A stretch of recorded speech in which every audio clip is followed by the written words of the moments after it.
ఇవాళ హైకోర్టులో ఎంపీ రఘురామకృష్ణరాజు పిటిషన్పై విచారణ జరగనుంది. సంక్రాంతికి ఊరు వెళ్లేందుకు రక్షణ కల్పించాలని నిన్న పిటిషన్ వేశారు. రఘురామపై 11 కేసులు పెట్టారని, మరో కేసు పెట్టే అవకాశం ఉందని ఆయన తరఫు లాయర్లు తెలిపారు.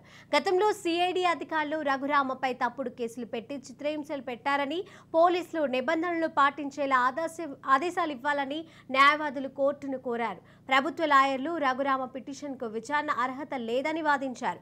ఇరుపక్షాల వాదనలు విని ఈ రోజు ఉత్తర్వులు ఇవ్వనున్నట్లు హైకోర్టు తెలిపింది.